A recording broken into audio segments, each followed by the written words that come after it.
Bonjour à tous et bienvenue dans cette nouvelle vidéo. Je suis très heureux de vous retrouver pour vous présenter un nouveau véhicule, le Mitsubishi ASX modèle 2026. On profite de notre petit road trip pour vous présenter ce SUV urbain. Alors, nous l'avons ici à l'essai en version hybride. La nouvelle motorisation hybride exit le 1,6 litre, place au 1,8 litre, 158 chevaux. Je dois vous dire que je suis assez surpris. Je vais tout de suite vous spoiler. Normalement, c'est un SUV urbain, mais nous, on a fait un aller-retour jusqu'à Metz, soit 2 fois 400 km depuis chez nous.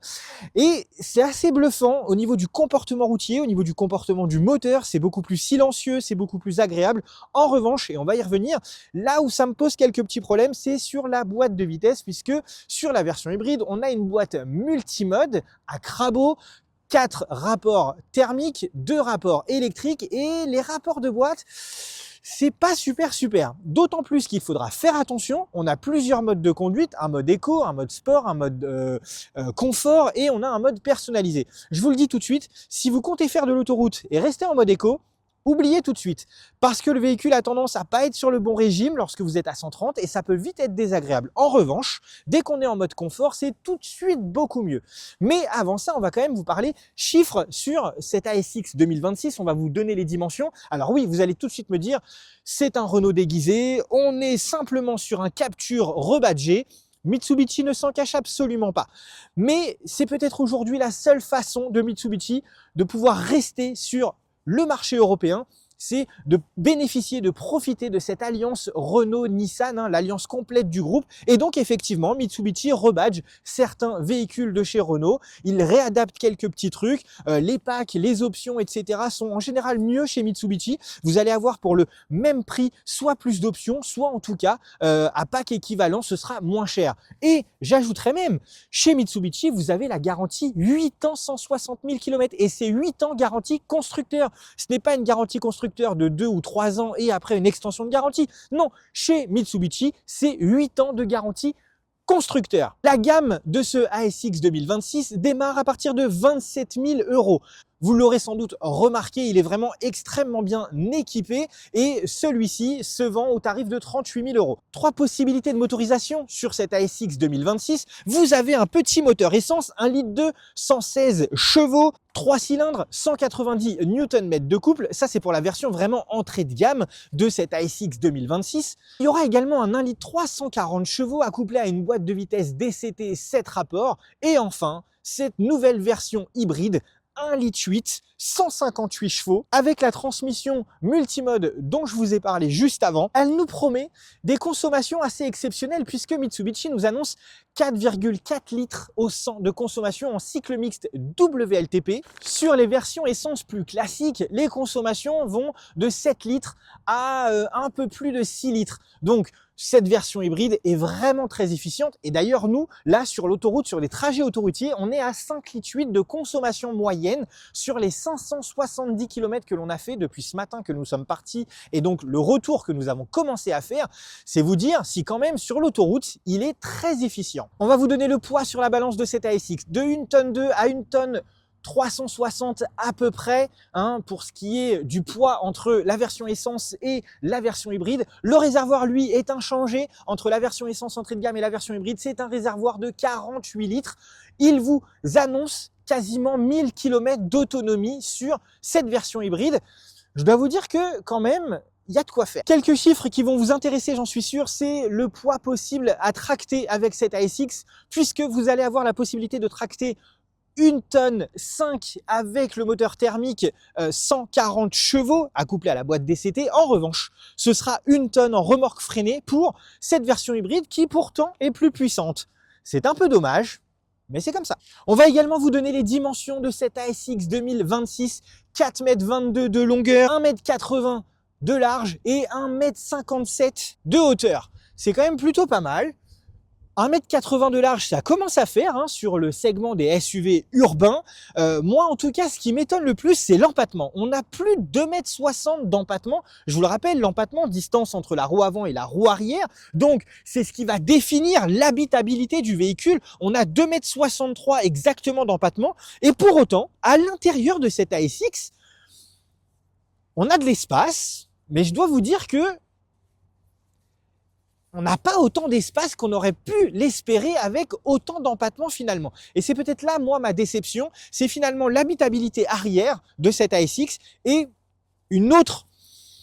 un autre volume qui, moi, me dérange particulièrement, et ça, malheureusement, c'est lié à la version hybride que nous avons à l'essai, c'est finalement le volume du coffre. On va vous expliquer pourquoi. Sur les versions essence, on a 480 litres de capacité de chargement dans le coffre. Ce qui est quand même relativement pas mal pour un SUV urbain. En revanche, sur la version hybride, c'est 340 litres de capacité de chargement dans le coffre. Donc, on va vous montrer ce que ça donne. C'est un petit peu dommage. En plus, nous, on a mis la planche au plus bas, comme vous pouvez le voir. Voilà, parce que oui, on peut la mettre ici. D'ailleurs, on va baisser les banquettes pour vous montrer ce que ça donne. Alors forcément, il y a les affaires de tout le monde puisqu'on est parti très tôt ce matin, donc il y a les oreillers, les couettes et tout ça et tout ça. J'ai baissé le dossier, vous me voyez. Si on met la planche tout en haut, une chose très pratique de cette ASX, c'est qu'on a un plancher plat. Voilà, donc certains voudront le voir, donc on va essayer de vous le montrer finalement, ce sera peut-être la meilleure des manières. Hop, on va baisser la totalité des dossiers. Voilà, tac. Est-ce qu'on remet la planche? J'ai envie de vous dire oui, pour vous faire plaisir. J'ai donc remis la petite planche pour vous faire plaisir avec le petit tapis de protection. Vous voyez que là, on perd vraiment beaucoup en capacité de chargement. En revanche, on gagne un plancher totalement plat. Alors vous allez me dire, ici, non. Si, c'est parce qu'en fait, il y a des choses en dessous. Mais ici, regardez, voilà, on a un plancher qui est quand même totalement plat. Donc ça, c'est très pratique. Une autre solution s'offre à nous sur cette ASX pour gagner en volume de chargement, mais si on fait ça, on perd en habitabilité et finalement on n'a plus d'espace à l'arrière. Puisqu'on a la possibilité d'avancer la banquette, et donc là on va récupérer beaucoup d'espace puisqu'on va passer de 340 à peu près 480 litres de capacité de chargement. Mais 480 litres, c'est quand même la capacité de chargement des modèles thermiques classiques, pas du modèle hybride. Et ça, pour le coup, c'est quand même dommage parce qu'on veut avoir un véhicule propre, un véhicule efficient, mais on doit faire un compromis sur l'espace à bord. Et ça, moi, je trouve ça quand même vraiment dommage. Alors, je vais vous montrer ce que ça donne parce que oui, hop, on peut avancer la banquette. Voilà. Donc, on a les affaires. Je vais pas vraiment pouvoir vous montrer finalement. Mais globalement, on peut avancer la banquette de quasiment ça. Donc forcément, sur la totalité du volume, bah oui, on va vraiment gagner en capacité de chargement. Mais on va vous montrer une fois que les dossiers sont remis. On va mettre toutes les affaires dans le coffre. Hop. Qu'est-ce que ça nous donne en capacité? Regardez, on peut vraiment bien avancer la banquette. Voilà. Et là, effectivement, on gagne en volume de chargement. Mais regardez, bah on monte plus personne en fait après dans la voiture. Donc oui, on gagne en capacité dans le coffre, mais faut pas avoir besoin de mettre des passagers. Donc finalement, il y aura peut-être un compromis à faire par rapport à ça, et c'est peut-être le point noir que moi je trouve au Mitsubishi ASX. En revanche, pour ceux qui ont besoin de temps en temps de charger, de temps en temps d'emmener du monde, bon bah c'est parfait parce que là on a finalement un très bon combo. On a finalement un très beau combo et une bonne modularité, je dirais. Bon, maintenant qu'on vous a montré la modularité à l'intérieur, je vous propose qu'on fasse un petit tour très rapide, très bref de ce ASX 2026, puisque je vous l'ai dit au début de la vidéo, certains me diront que c'est un capture rebadgé, vous n'aurez probablement pas tort. En revanche, on peut constater quand même un petit effort a été fait de la part de Mitsubishi, c'est sur le pare-choc avant. Pourquoi? Parce qu'on a quand même quelque chose d'assez caractéristique de chez Mitsubishi, à savoir cette distinction au niveau de la calandre, cette partie biton avec le noir laqué ici. On va pas trop s'approcher parce que malheureusement on est un petit peu en road trip et vous avez vu, le véhicule n'est pas très propre. Ce n'est pas dans nos habitudes, mais on fait avec ce qu'on a. Donc, vous l'aurez constaté, c'est vraiment la particularité, la seule chose qui va différencier finalement cette ASX de son cousin français. Ça sera au niveau du pare-choc avant, au niveau de cette calandre qui est vraiment plus particulière et qui vraiment ressemble à ce qui se faisait, à l'ADN de chez Mitsubishi, comme on peut voir les calandres des Lancer à l'époque, des calandres des autres véhicules de chez Mitsubishi. On essaye quand même de conserver cet ADN et de conserver ce petit truc Mitsu qui nous fait plaisir et qui nous dit que bon bah ils ont quand même essayé de faire quelque chose, ils n'ont pas juste enlevé les logos de la marque française et mis leur logo. Voilà, ils ont quand même fait un petit effort de ce côté-là. Moi, je vous avoue, je préfère 1000 fois ce pare-choc avant et cette façon de faire au niveau de la calandre plutôt que la version française. Mais encore une fois, les goûts et les couleurs, hein, ça n'engage que moi. En revanche, au niveau des optiques de phare, bon bah là, pas de changement. Au niveau de la signature LED des feux de jour, pas de changement non plus. En revanche, bon, vous allez me dire ça renforce ce petit côté urbain au niveau des arches de roue hein, qui dépassent un petit peu, ça c'est sympa, mais ce qui est dommage c'est que le bas de pare-choc est en noir laqué, ici on a du noir laqué, la calandre est en noir laqué, et ça en fait c'est en plastique brut, donc c'est dommage, je pense que la prolongation aurait pu être sympa, d'autant plus que les coques de rétro sont noir laquées, les montants de porte sont noir laqués, on a une petite baguette ici, centrale, noir laqué également, je trouve que c'est dommage. Voilà, ça aurait mérité d'être habillé complètement noir laqué. Pour la finition, en tout cas, sur un véhicule à 38 000 €, ça n'aurait pas été déconnant. En revanche, ce que j'aime bien, c'est le marchepied. Alors oui, c'est une option à 500 et quelques euros, mais très clairement, je trouve que ça l'habille vraiment cette ASX, ça finit le véhicule et ça rajoute un petit côté sympa, un petit côté baroudeur à ce SUV urbain. Hein, donc oui, c'est une option à 500 et quelques euros, mais c'est peut-être une option que vous pouvez négocier lors d'un futur bon de commande, parce que oui, tout se négocie maintenant, donc on n'hésite pas, on essaye, hein, il faut toujours essayer de demander plus, et puis on voit ce qu'on peut obtenir. Je l'ai dit, toit panoramique, le toit noir laqué, le petit béquet noir laqué, les petites protections ici noir laqué, la petite bande chrome qui est sympa, mais globalement sinon au niveau de la ligne générale du véhicule, il n'y a pas un vrai changement sur la partie latérale, hein. On conserve quand même assez bien l'ADN de l'ancienne génération, tout se fait principalement sur la face avant avec une belle évolution, le moteur, mais au niveau de la partie latérale et même au niveau de l'arrière de cette ASX, on a quelques petites évolutions, on n'est pas non plus sur une grosse révolution du modèle de ce côté-là. Voilà. Alors, le bas de pare-choc, pareil, on a du noir laqué ici. Là, on a une partie centrale qui est en plastique brut, plastique dur. Ça, c'est un peu dommage.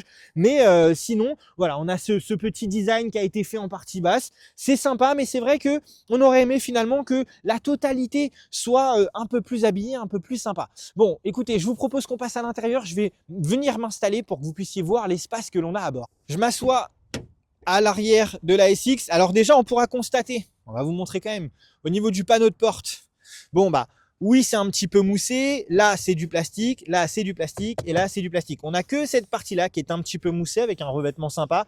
Sinon, le reste du panneau de porte, bon globalement, on est sur un panneau de porte en plastique complet. Je m'assois pour vous montrer l'espace qu'on a au niveau des jambes. Alors, le siège avant, comme d'habitude, il est réglé pour moi. Donc déjà, ce qu'on peut constater, c'est que la banquette reculée au maximum, on a quand même de l'espace au niveau des jambes. L'assise est assez confortable et d'ailleurs je suis assez surpris parce que je trouve que l'assise est vachement épaisse, le dossier également, donc ça pour le coup c'est pour moi une belle surprise. On a quelque chose de confortable avec lequel on pourrait facilement faire beaucoup de routes et c'est d'ailleurs ce qu'on a fait et c'est d'ailleurs ce qui a fonctionné. On notera de la connectivité USB-C à l'arrière avec deux prises USB-C, une petite prise allume-cigare, des petites poches aumônières ici pour pouvoir ranger les tablettes, les livres, les téléphones, bref, ce que vous voulez, mais au moins on a du rangement, ça c'est plutôt pas mal. Bon, pas de porte-gobelet, pas d'accoudoir central. Ma fille, c'est la première chose qu'elle m'a dit quand elle est montée à l'arrière de cette ASX, elle m'a dit « Papa, c'est quand même dommage, on a des belles assises, c'est confortable, mais pas d'accoudoir central, pas de porte-gobelet. » Bon bah, axe d'amélioration pour la prochaine version. On nous met un petit accoudoir central, on nous met des petits porte-gobelets. Mais globalement, le job est là. Alors, sur la place du milieu, bon, faudra faire attention aux boucles de ceinture, hein, parce que sinon, ça peut vite être désagréable. En revanche, la place centrale, eh ben, écoutez, elle est pas si ferme que ça. Alors, au niveau des pieds, bon bah, forcément, tunnel central oblige, on est obligé de mettre les pieds à droite et à gauche. Et je vous l'ai dit, on n'a pas non plus une habitabilité extraordinaire au niveau des jambes, donc forcément, ça sera peut-être un petit peu plus étriqué. Mais bon, globalement, sinon, ça fait quand même le job en dépannage. Ça peut faire le job, mais c'est vrai que vous voyez, on empiète quand même un petit peu à droite, on empiète quand même un petit peu à gauche. Au niveau de la hauteur de plafond, ça reste correct. On touche pas le plafonnier.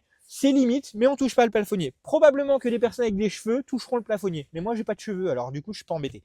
Bon, je vous propose que l'on passe À la partie conducteur, on vous montre donc très rapidement le panneau de porte avant. Pourquoi? Parce qu'il y a quelques petits changements par rapport à l'arrière. On a de l'éclairage d'ambiance ici, ça c'est sympa. Ici c'est moussé sur la partie haute, c'est moussé sur la partie centrale avec le revêtement cuir, c'est sympa aussi.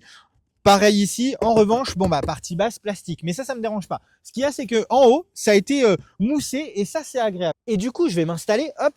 Au niveau des jambes, on est plutôt bien. Et sur le tableau de bord, eh ben c'est pareil. C'est moussé ici, c'est moussé sur la partie haute du tableau de bord. On a un beau revêtement ici, c'est plutôt sympa, très soigné. Je trouve qu'il y a quand même un effort qui a été fait de ce côté-là. Et ça, c'est agréable. Je vais maintenant m'installer au volant. Hop, on s'assoit. Et là, au volant, on est vraiment bien installé à l'intérieur de la SX. Je trouve que la sellerie est confortable. On a un bon maintien au niveau de l'assise, un bon maintien au niveau du dos. On a toujours cet écran central qui est assez fonctionnel, hein, avec Google intégré nativement à l'intérieur. Donc ça, c'est vraiment pas mal. Le petit sélecteur de mode ici, du rangement ici, du rangement là. On a de la charge à induction sur la partie basse de la console centrale ici. Des petits porte-gobelets là. Alors, on a une petite boîte à gants ici. En réalité, il n'y a pas beaucoup de grands rangements, mais la totalité des petits rangements nous offre quasiment 22 litres de capacité.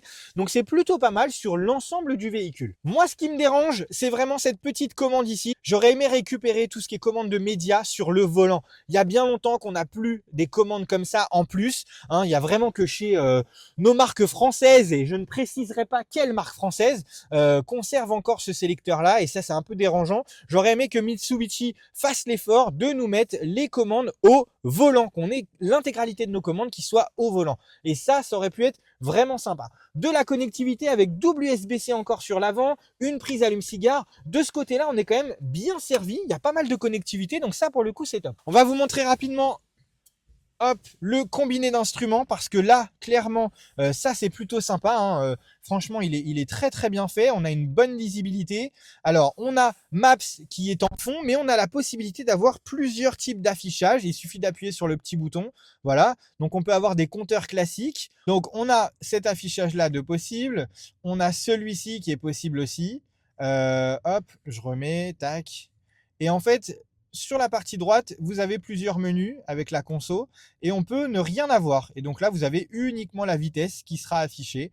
Ça, c'est vraiment au choix comment vous souhaitez configurer l'affichage du combiné d'instruments. Mais moi, j'avoue que je préfère quand même avoir Maps en fond avec la vitesse à gauche, les aides à la conduite ici et puis bon bah du coup notre autonomie, notre charge électrique et puis le mode qui s'affiche en bas. Donc là, on est sur le mode confort. C'est le mode qui se met directement lorsque vous allumez le véhicule. Vous êtes d'office en mode confort et après, avec la petite étoile ici, vous allez pouvoir venir changer le mode et passer du coup du mode confort au mode éco, au mode sport ou alors au mode perso. C'est vraiment à vous de voir. Et tous ces modes-là, on les retrouve ici dans le petit menu là. Voilà, donc là, vous avez mode confort, vous pouvez configurer, vous pouvez tout adapter. On a une caméra 360 dispo sur le véhicule. Alors, globalement, elle est plutôt pas mal, hein. Certains diront que ça suffit largement, mais je trouve que ça manque encore un poil de définition. C'est un peu mieux que l'ancienne génération, mais j'aurais aimé encore un petit peu plus. Voilà, forcément, je chipote toujours un peu. Je trouve que l'écran central est quand même très bien fait, hein, avec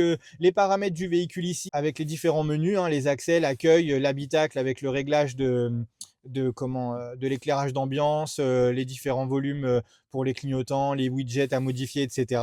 Le menu d'accueil de la voiture avec du coup Maps qui est ici, les médias ici, l'assistant Google. Globalement, c'est quand même très bien fait, très réactif. On a les applications qui sont ici, hein, avec CarPlay, Android Auto, le Bluetooth, etc. Je trouve que, et puis surtout, c'est extrêmement réactif. Donc ça, pour le coup, c'est vraiment pas mal. On va dire que ça, c'est un bon point. On conserve également des boutons physiques pour la gestion de la climatisation. Alors, pas de climatisation bizone, hein, vous l'aurez remarqué. Uniquement la gestion de la température ici, la gestion de la ventilation ici. Hein, et puis, bah voilà, siège chauffant. Par contre, ça, c'est assez bizarre. On a le volant qui est mis à droite, alors même que, bah, du coup, le volant, normalement, aurait dû être de ce côté-là, à gauche. C'est un peu particulier. Mais en tout cas, voilà, volant chauffant et siège chauffant à l'avant. Voilà pour ce qui est de l'intérieur de cette ASX 2026. La présentation est maintenant terminée. Je vous propose que l'on aille faire un petit tour ensemble. Je vais vous donner un petit peu mon ressenti sur la conduite, le comportement, la consommation, etc. de ce Mitsubishi ASX. Comme je vous le dis, on a quand même déjà fait pas mal de kilomètres avec. Donc, j'ai de quoi vous débriefer sur le sujet. Allez, c'est parti, on met la caméra à l'intérieur. On se retrouve donc à l'intérieur du ASX pour vous faire le petit débriefing de la semaine d'essai complète d'utilisation. Et surtout, je vais vous donner un petit peu mon ressenti sur le petit aller-retour qu'on a fait entre la Normandie et Metz. Vous allez voir que c'est assez surprenant tant en termes de consommation que en termes de comportement routier. Voilà, il a finalement pas mal de petits avantages cet ASX, hein. N'oublions pas, on est à la base sur un SUV urbain. Donc je le répète, on l'a dans la version hybride, 158 chevaux avec le 1,8 litre, hein, plus le 1,6 litre, c'est terminé. Vidéo un peu particulière, hein, puisque j'utilise vraiment cet aller-retour façon un petit peu road trip pour vous faire la présentation et le débriefing, mais au moins on est vraiment tout frais sur l'essai de ce Mitsubishi ASX. Je vais mettre après les lunettes de manière à vous montrer un petit peu les commandos volants, la gestion tout simplement des aides à la conduite, etc. Mais en attendant, je vais juste vous parler déjà de cette mise à jour du moteur, puisque c'est pour moi en tout cas l'essentiel. Alors, j'ai pas eu l'occasion d'essayer les autres modèles, hein, avec les autres motorisations essence. Néanmoins, sur cette motorisation hybride, je trouve que c'est quand même beaucoup plus agréable. Le moteur monte un peu moins dans les tours. On est sur une conduite qui est un peu plus fluide, un peu plus silencieuse. Ça, c'est important. Le véhicule est vraiment bien insonorisé et au niveau du moteur, ça se ressent quand même. On a quand même globalement moins de bruit par rapport à ça et moins de désagréments. En revanche, une chose que je n'aime pas vraiment, ou en tout cas avec laquelle j'ai un peu de mal, c'est vraiment cette transmission. On sent quand même les passages de boîte, les passages de rapport, et ça c'est un petit peu dommage parce que au niveau du moteur c'est vraiment top, hein, cette mise à jour est super, mais sur la boîte il y a encore un petit peu de travail, quelques axes d'amélioration là-dessus, parce que alors effectivement, en ville, à la campagne, sur des faibles vitesses, on le ressent beaucoup moins. Mais c'est vrai que dès lors qu'on est sur l'autoroute et qu'on demande de la puissance, qu'on sollicite, on a un petit peu cette montée en régime, ou en tout cas cet entre-deux au niveau des rapports. On ne sait pas trop où il se situe. Et ça peut être désagréable. C'est dommage parce que sinon, tout le reste est plutôt bien pensé. En termes de consommation, sur les trajets qu'on a fait dans le quotidien, on était largement dans les clous avant que les températures chutent drastiquement. Quand je l'ai ramené, j'étais à 4,6 litres de consommation. J'avais fait un peu d'autoroute, un petit peu de national et puis un petit peu de campagne, hein, du coup, pour arriver jusqu'à chez moi. Et 4,6 litres de consommation. Après, les températures ont fortement chuté. On a eu d'autres trajets du quotidien, etc. Où là, on était aux alentours de 5 litres, 5 litres 2. Mais globalement, on reste dans les moyennes qui sont annoncées par Mitsubishi avec la version que nous avons, hein.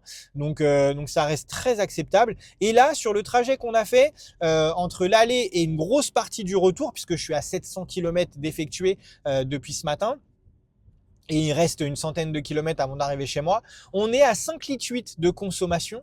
Donc c'est vraiment super, hein. Franchement, sur ça, on a une bonne efficience. Alors que j'ai regardé, Mitsubishi annonce un peu plus de 5 litres de consommation. Donc voilà, on est en période hivernale, on le sait. Ça, les gens ont du mal à l'entendre. Mais je vous le dis, en période hivernale, on se plaint des véhicules électriques qui surconsomment, enfin pour beaucoup, même si c'est un faux débat et je vous invite à aller lire l'article sur driveinleon.com qu'on a écrit. Mais les véhicules thermiques, et on s'y est habitué, c'est un peu ça le problème, surconsomment en hiver également. Voilà. Donc il faut l'entendre, il faut l'accepter et c'est toujours le cas. Alors il y a des véhicules où ça se ressentira moins que d'autres, mais on a des véhicules qui surconsomment un peu en hiver. Donc là, très clairement, quand je vois ce qui est annoncé par Mitsubishi et quand je vois ce que l'on fait avec le véhicule, franchement, pour moi, je considère qu'on est dans les clous. Donc ça, c'est vraiment un excellent point. Autre excellent point, c'est que sur un trajet longue distance comme ça, j'avais un peu peur au niveau du... Il n'est pas fait pour faire ça. On peut le faire, mais de base, Mitsubishi ne le vend pas pour ça. Il y a d'autres véhicules de chez Mitsubishi, hein, l'Eclipse Cross, le Grand 10, ce que vous voulez. Mais en tout cas, la SX est vendue comme un SUV urbain. Donc, il n'est pas censé faire des trajets comme ça autoroutiers. Néanmoins, et c'est là où j'ai eu une très grande surprise, on a fait le trajet aller quasiment, on s'est arrêté 10 minutes pour un petit chocolat. On était à même pas 1 heure d'arriver à notre destination. Donc on s'est arrêté pour les enfants. Franchement, pas de mal de dos, pas de problème particulier, une bonne insonorisation à l'intérieur du véhicule. On a un bon mix entre confort et fermeté, parce que même si on joue un petit peu avec le véhicule, le châssis se comporte très bien, la suspension se comporte très bien, donc on n'a vraiment pas de souci là-dessus. Et pour autant, eh ben, c'est pas inconfortable, loin de là.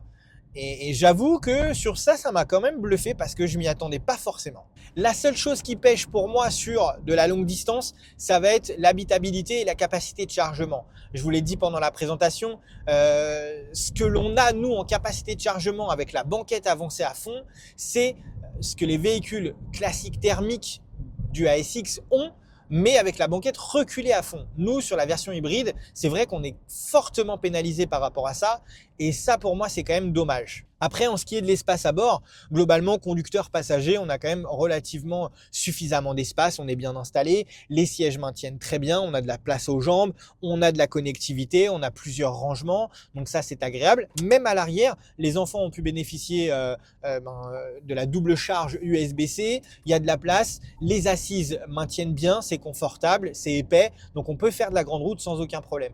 Comme je l'ai dit pendant la présentation, à mon sens, la troisième place sera plus une place de dépannage, la place du milieu, plutôt qu'une vraie grande place. On n'a pas essayé avec le rehausseur au milieu pour voir si vraiment il empiétait, mais en tout cas, je vous l'avais vu pendant la présentation, une place centrale où on met un adulte, on voit qu'on empiète quand même à droite et à gauche, donc ça peut être peut-être compliqué sur de la très longue distance. Autre petit point noir, le fonctionnement des sièges chauffants. Pourquoi ? Parce que c'est un SUV urbain. On est censé faire les trajets du quotidien avec, aller au travail, emmener les enfants à l'école, faire les courses du quotidien, etc. Donc, faire des petits trajets. Or, on a un problème, c'est que les sièges chauffants et le volant chauffant met un petit peu de temps, mais ça reste acceptable globalement. Voilà. En revanche, les sièges chauffants, si vous partez le matin, véhicule froid, que vous mettez les sièges chauffants, je vous assure, c'est pas des bêtises, il faudra attendre au bas mot, pas loin de 10 minutes, et je n'exagère pas, pour avoir vraiment le siège chauffant, pour vraiment sentir le siège chauffant. Quand on a 15 minutes de route pour aller bosser, l'utilité du siège chauffant,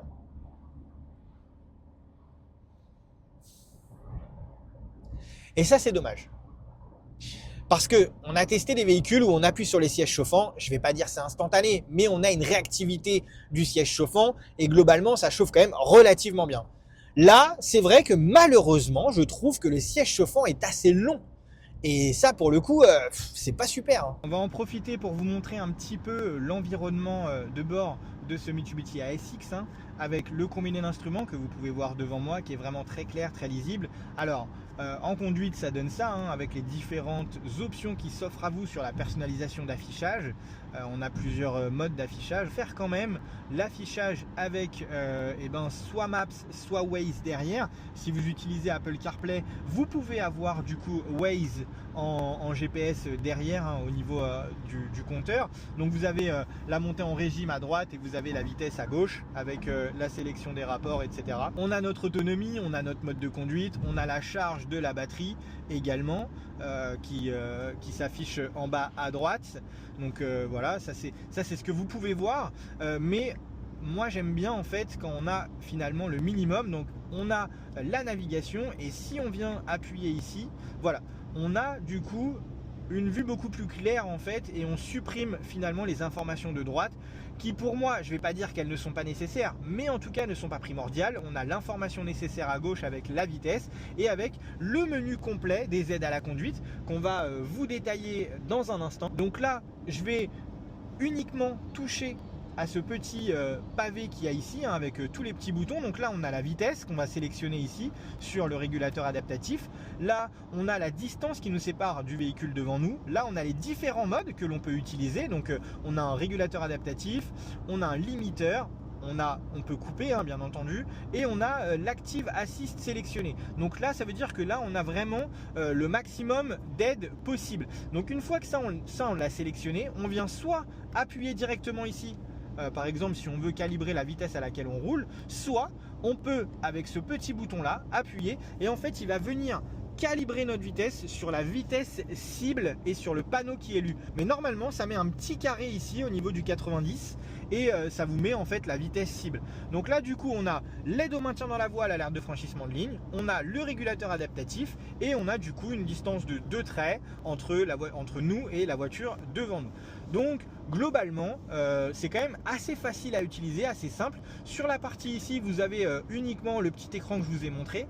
Et donc globalement, vous allez me dire les médias comment on fait. Et c'est là où moi j'ai vraiment un problème, et je vous l'ai dit pendant la présentation, c'est que les médias, il faut tout simplement utiliser ce petit commodo qu'on a là derrière le volant et qui moi me dérange au plus haut point. Voilà, franchement je vais pas vous mentir, j'aurais bien aimé que ce soit intégré au volant directement, hein, comme tout le monde le fait, et je trouve ça dommage de garder ce commodo qui pour moi est vraiment vieillissant, quoi. On a également des petits boutons physiques ici. Alors ça nous sert tout simplement pour pouvoir utiliser le mode personnalisé avec du coup les alertes de survitesse, ces choses là. Vous avez juste à appuyer 2 fois ici et ça va supprimer en fait tous les petits bips incessants que vous pouvez avoir et qui peuvent être désagréables. Moi ça me dérange pas, hein. Globalement nous on roule aux limitations de vitesse avec la lecture des panneaux parce qu'on teste la lecture des panneaux, donc globalement ce n'est pas dérangeant, mais c'est vrai que certains ça peut déranger certaines personnes, on peut l'entendre. Le petit bouton e-save qui est là, ça nous permet de tout simplement sauvegarder la batterie et par exemple vous savez que vous allez arriver en agglo ou quoi, juste avant vous appuyez sur ce petit bouton, il va maintenir la charge de la batterie à un certain niveau et ça va vous permettre de rouler beaucoup plus en électrique lorsque vous serez en agglomération. Donc vous allez réduire vos consommations, vous allez rouler de manière plus silencieuse, plus agréable, etc. Et donc forcément réduire la pollution aussi. Donc ça c'est le petit bonus pour pouvoir sauvegarder la batterie. Mais forcément quand vous êtes sur de la grande route et que vous faites ça, vous avez moins d'optimisation de phase électrique et donc vous allez peut-être légèrement surconsommer, mais on le sait, on consomme toujours moins sur de la grande route normalement que lorsqu'on est en ville sur le moteur thermique. Donc du coup, l'un dans l'autre, il vaut mieux sauvegarder sa batterie lorsqu'on est à l'approche d'une agglo, lorsqu'on est à l'approche d'une basse vitesse. Comme ça, hop, on reclique dessus dès qu'on arrive dans une agglo et on pourra bénéficier de la totalité de la charge et donc de rouler beaucoup plus souvent en tout électrique. Voilà pour ce qui est du petit débriefing, j'espère que ça vous aura plu. Je suis désolé, on a eu des petits problèmes de batterie avec l'autre caméra, je voulais filmer un peu la route, etc. Mais malheureusement, ce n'est pas été possible. Je m'en excuse. Néanmoins, j'espère que ce petit débriefing vous aura plu et moi je vous le dis quand même si certains diront que ce Mitsubishi ASX est un Renault déguisé, ce que je peux comprendre, ce que je peux entendre, n'oubliez pas une chose, c'est que l'intérêt pour Mitsubishi c'est quand même de faire du volume, quand même de rester sur le marché européen. Ça c'est une chose, on le sait, Mitsubishi est quand même un vrai constructeur automobile, donc tôt ou tard ils vont ressortir des véhicules full Mitsubishi, j'en suis certain. Voilà, il faut juste être un peu patient, mais en attendant ça leur permet quand même de sortir des véhicules et on a fait les essais, on a comparé à équipement équivalent, vous arrivez à trouver des Mitsubishi moins chers que leurs cousins français. Voilà, donc est-ce qu'il vaut mieux aller acheter Mitsu ou est-ce qu'il vaut mieux acheter français? Libre à vous. Mais en tout cas, sachez une chose, n'hésitez pas à faire la comparaison, n'hésitez pas à les regarder et parce que franchement, vous pourriez être surpris. Et encore une fois, je l'ajoute, je le redis, j'insiste, la garantie constructeur, c'est 8 ans. 8 ans de vraie garantie constructeur. Ce n'est pas une extension de garantie après la garantie constructeur. Non, vous avez 8 ans constructeur chez Mitsubishi. Nous, on vous laisse. On va continuer notre petit trajet et puis on vous dit à très vite pour de nouvelles vidéos, de nouvelles aventures. N'oubliez pas, abonnez-vous, ça ne change rien pour vous. Pourtant, ça peut faire toute la différence. Voilà. Merci à tous, à très vite.